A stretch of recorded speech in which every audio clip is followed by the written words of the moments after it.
Welcome to Sri Sai Satcharita, Chapter 6. Before describing Ram Navami festival and masjid repairs, the author makes some preliminary remarks about Sadguru as follows. Efficacy of the touch of the Guru's hand. When Sadguru is the helmsman, he is sure to carry us safely and easily beyond the worldly ocean. The word Sadguru brings to mind Sai Baba, the perfect master. He appears to me as if standing before me and applying these sacred ashes to my forehead and placing his hand of blessing on my head. Then joy fills my heart and love overflows my eyes. Wonderful is the power of the touch of Guru's hand. The subtle body consisting of thoughts and desires which cannot be burnt by the gross fire is destroyed by the mere touch of the Guru's hand, and the sins of many past births are cleaned and washed away. Even the speech of those who feel agitated when they hear religious and godly talks attain calmness. The sight of Sai Baba's handsome form chokes our throat with joy, makes the eyes overflow with tears, and overwhelms the heart with emotions. It awakens in us I am He, Soham Brahma, consciousness, manifests the joy of self realization, and dissolving the distinction of I and Thou, makes us one with the Supreme, one reality. When I begin to read scriptures, at every step I am reminded of my Sadguru Sai Baba, who assumes the form of Rama or Krishna or makes me listen to his life. For instance, when I sit to listen to Bhagavad, Sai becomes Krishna from top to toe, and I think he sings the Bhagavad or Uddhav Gita, song of teachings by Lord Sri Krishna to his disciple Uddhav for the welfare of the devotees. When I myself start to write anything, I cannot compose a few words or sentences, but when he of his own accord makes me write, I go on writing, and there is no end to it. When the disciple's egoism props up, he presses it down with his hand and gives him his own power, makes him achieve his object, and thus satisfies and blesses him. If anyone prostrates before Sai and surrenders his heart and soul to him, then all the chief objects of life, viz. Dharma, righteousness, artha, wealth, kama, desire, and moksha, deliverance, are easily and unsolicitedly attained. Four paths, that is, karma, dhyan, yoga, and bhakti, lead us separately to God. Of these, the path of bhakti is thorny and full of pits and ditches, and thus difficult to traverse. But if you, relying on your Sadguru, avoid the pits and thorns and walk straight, it will take you to your destination, so says Sai Baba. After philosophizing about the self-existent Brahma, his power or Maya to create this world and the world created, and stating that all these three are ultimately one and the same, the author quotes Sai Baba's words guaranteeing the welfare of the Bhaktas. There will never be any dearth or scarcity regarding food and clothes in my devotees' home.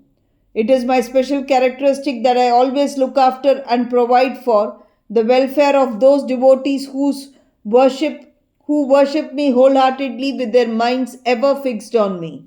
Lord Krishna has also said the same in the Gita. Therefore, strive not much for food and clothes. If you want anything, beg of the Lord, renounce worldly honors, try to get Lord's grace and blessings, and be honored in his court. Do not be deluded by worldly honor. The form of the deity should be firmly fixed in the mind. Let all the senses and mind be ever devoted to the worship of the Lord. Let there be no attraction for any other thing. Fix the mind in remembering me always, so that it will not wander elsewhere towards body, wealth, and home. Then it will be calm, peaceful, and carefree. This is the sign of the mind being well engaged in good company. If the mind is vagrant, it cannot be called well merged in him. After quoting these words, the author goes on to relate the story of Ram Navami festival in Shirdi. As Ram Navami is the most celebrated festival at Shirdi, another fuller account is published in Sri Sai Leela magazine of 1925, page 197, is also referred to, and a summary of the festival as related in both these accounts is attempted here. Origin. One Mr. Gopal Rao Gunt was a surveyor in survey department at Kopargaon. He was a great devotee of Baba. He had 3 wives but had no issue. With Sai Baba's blessings, a son was born to him. In the joy that he felt due to this, an idea of celebrating a fair or urus occurred to him in the year 1897, and he placed it for consideration before other Shirdi devotees, that is, Tatya Patil, Dada Kote Patil, and Madhav Rao Deshpande Shama. They all approved of the idea and obtained Sai Baba's permission and blessings for it. Then an application was made to get the collector's sanction for celebrating the Urus, but as the village Kulkarni held against holding the fair, the sanction was refused. But as Sai Baba had blessed it, they tried again and ultimately succeeded in getting the collector's sanction. The day for the Urus was fixed on Ram Navami after having consultation with Sai Baba. It seems he had some purpose behind this, that is the unification of the two festivals, the Urus and the Ram Navami, and the unification of the two communities, the Hindus and the Mohammedans. As future events showed, this end or object was duly achieved. Though the permission was obtained, but other difficulties cropped up. Shirdi was a village and there was scarcity of water. There were 2 wells in the village, the one in use dried up soon, and the water from the second was brackish.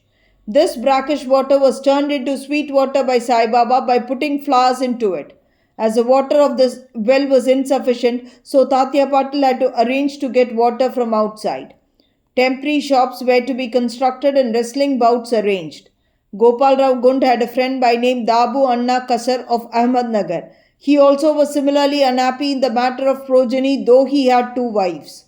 He too was blessed by Sai Baba with sons, and Mr. Gund prevailed upon his friend to prepare and supply 1 flag for the procession of the fair. He also succeeded in inducing Mr. Nana Sahib Nemonkar to supply another flag. Both these flags were taken in procession through the village and finally fixed at the 2 corners of the masjid, which is called by Sai Baba as Dwaraka Mai. This is being done even now. The sandal procession. There was another procession which was started in this fair. The idea of sandal procession originated with one Mr. Amir Shakkar Dalal, a Mohammedan Bhakta from Korla. This procession is held in the honor of great Muslim saints. Sandal, that is chandan paste, and scrapings are put in a thali, flat dishes, with incense burning before them and carried in procession to the accompaniment of band and music through the village, and then after returning to the masjid, the contents of the dishes are thrown on the nimbar or niche and walls of the masjid by hand. This work was managed by Mr. Amar Shakkar for the first 3 years and then afterwards by his wife. So on the same day, the 2 processions, the flags by the Hindus and the sandal by the Muslims, went on side by side and are still going on without any problem. Arrangement. This day was very dear and sacred to the devotees of Sai Baba. Most of them turned up for the occasion and took part in the management of the fair. Tatya Kote Patil looked to all outward affairs, while the internal management was entirely left to Radhakrishna Mai, a devotee of Baba. Her residence was full of guests on the occasion, and she had to look after their needs and also arrange for all the paraphernalia of the fair. Another work which she willingly did was to clean and whitewash the entire masjid, its walls and floor, which were blackened and were full of soot on account of the perpetual duni or sacred fire of Sai Baba. This she did during the night when Sai Baba had gone to sleep every alternate night in the Chavdi. She had to take out all the things including the duni and after thorough cleaning and whitewashing replace them as they were before. Feeding the poor, which was so dear to Sai Baba, was also an important item in this fair. For this purpose, cooking on a grand scale and preparing various sweet dishes was done in Radhakrishna Mai's lodging, and various rich and wealthy devotees took a leading part in this. Transformation of Urus into Ram Navami festival. Things were going on in this way and the fair was gradually increasing in importance till 1912 when a change took place. That year, one devotee, Mr. Krishna Rao Jogeshwar Bhishma, the author of Sai Sagunopasana, came for the fair with Dada Sahib Kaparde of Amaravati and was staying in the Dixit Vada on the previous day. While he was lying in the veranda and while Mr. Lakshman Rao alias Kaka Majani was going with puja materials to the masjid, a thought arose in his mind and he accosted the latter thus. There is some providential arrangement in the fact that the Urus or fair is celebrated in Shirdi on Ram Navami. Ram Navami is very dear to all the Hindus, then why not begin the Ram Navami festival, the celebration of the birth of Sri Ram, on this day here? Kaka Mahajani liked the idea and it was arranged to get Baba's permission in this matter. The main difficulty was how to secure a Haridas who would do kirtan and sing the glories of the Lord on the occasion. But Bhishma solved the difficulty by saying that his Ramakyan, the composition on Rama's birth, was ready and he would do the kirtan himself while Kaka Mahajani should play on the harmonium. It was also arranged to get the Suntavada, ginger powder mixed with sugar, as prasad prepared by Radha Krishna Mai. So they immediately went to the masjid to get Baba's permission. Baba, who knew everything and aware of what was happening there, asked Mahajani as to what was going on in the Vada. Being rather perturbed, Mahajani could not catch the purport of the question and remained silent. Then Baba asked Bhishma what he had to say. He explained the idea of celebrating Ram Navami festival and asked for Baba's permission, and Baba gladly gave it. All rejoiced and made preparations for the Jayanti festival.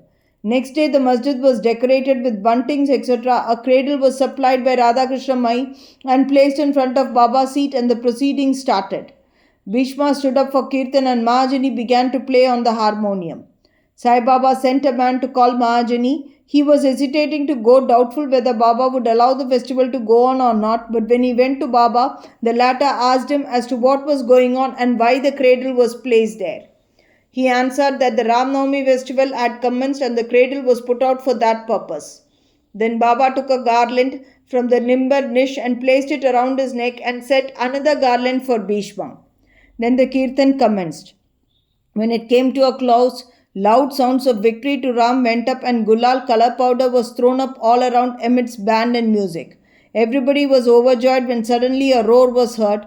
The red powder thrown promiscuously went up and somehow fell into Baba's eyes. Baba got wild and began to scold and abuse loudly. People got frightened and took to their heels. The intimate devotees who knew Baba well took these scoldings and outpourings of Baba as blessings in disguise. They thought that when Ram was born, it was proper for Baba to get wild and enraged to kill Ravan and his demons in the form of egoism and wicked thoughts, etc. Besides, they knew that whenever a new thing was undertaken at Shirdi, it was usual with Baba to get wild and angry, and so they kept quiet. Radhakrishna Mai was rather afraid and thought that Baba might break her cradle, and she asked Mahajani to pull the cradle back. When he went to loosen and unfasten the cradle, Baba went to him and asked him not to remove it. Then after some time, Baba became calm and that day's program, including Mahapuja and Arati, was finished. Later on, Mr. Mahajani asked Baba for permission to remove the cradle. Baba refused the same, saying that the festival was not yet over. Next day, another kirtan and Gopalakala ceremony, an earthen pot containing parched rice mixed with curd is hung to be broken after the kirtan and the contents distributed to all, as was done by Lord Krishna amongst his cowherd friends, was performed, and then Baba allowed the cradle to be removed. While the Ram Navami festival was thus going on, the procession of the two flags by day and that of the sandal by night went off with the usual pomp and show. From this time onwards, the Urus of Baba was transformed into the Ram Navami festival. From next year, 1913, the items in the program of Ram Navami began to increase. Radha Krishna Mai started as Nama Sapta, singing the glory of God's name continuously day and night for 7 days from 11th day of Chaitra. For all this, devotees took part by turns, and she also joined it sometimes early in the morning. As Ram Navami festival is celebrated in many places all over the country, the difficulty of getting a Haridas was felt again. But 5 or 6 days before the festival, Mahajani incidentally met Bala Bua, who was known as modern Tukaram, and got him to do the kirtan that year. The next year, 1914, another Bala Bua Satarkar of Birhat Siddha Kavate district, Satara, could not act as a Haridas in his own town as plague was prevailing there, and so he came to Shirdi. With Baba's permission, which was secured through Kaka Sahib Dixit, he did the kirtan and was sufficiently recompensated for his labor. The difficulty of getting a new Haridas every year was finally solved from 1914 by Sai Baba, as he entrusted this function to Dasganu Maharaj permanently, and since that time he has been successfully and creditably conducting that function until now. Since 1912, this festival began to grow gradually year by year. From 8th to 12th of Chaitra, Shirdi looked like a beehive of men. Shops began to increase. Celebrated wrestlers took part in wrestling bouts. Feeding of the poor was done on a grander scale. Hard work and sincere efforts of Radha Krishnamai turned Shirdi into a Sanstan. State paraphernalia increased. A beautiful horse, a palanquin, chariot, and many silver items, utensils, pots, buckets, pictures, mirrors, etc. were presented. Elephants were also sent for the procession. Though all this paraphernalia increased enormously, Sai Baba ignored all these things and maintained his simplicity and modesty as before. It is to be noted that both the Hindus and Mohammedans have been working in unison in both the processions during the entire festival, and there has been no confrontation or quarrel between them at all so far. At first, about 5,000 to 7,000 people used to gather, but that figure went up to 75,000 in some years. Still, there was no outbreak of any epidemic disease nor any riots worth the name during all these years. Repairs to the masjid. Another important idea occurred to Gopal Gund. Just as he started the urus or fair, he thought that he should repair and renovate the masjid. So, in order to carry out the repairs, he collected stones and got them dressed. But this work was not assigned to him. This was reserved for Nana Sahib Chandorkar and the payment work for Kaka Sahib Dixit. Initially, Baba was unwilling to allow them to have jobs done, but with the intervention of Malsapati, a local devotee of Baba, his permission was secured. Baba took a small gadi for a seat, discarding the usual piece of sackcloth used till then. In 1911, the Sabha Mandap courtyard was also put in order with great labor and effort. The open space in front of the masjid was very small and inconvenient. Kaka Sahib Dixit wanted to extend it and put a roofing on it. At great expense, he got iron posts, pillars, and trusses and started the work. At night, all the devotees worked hard and fixed the posts, but Baba, when he returned from Chavdi next morning, uprooted them all and threw them out. Once it so happened that Baba got very excited, caught a pole with one hand and began to shake and uproot it, and with the other hand caught Tatya Patil's neck. He took by force Tatya's feta, struck a match, set it on fire, and threw it in a pit. At that time, Baba's eyes flashed like burning embers. None dared to look at him. All got terribly frightened. Baba took out a rupee from his pocket and threw it there as if it were an offering on an auspicious occasion.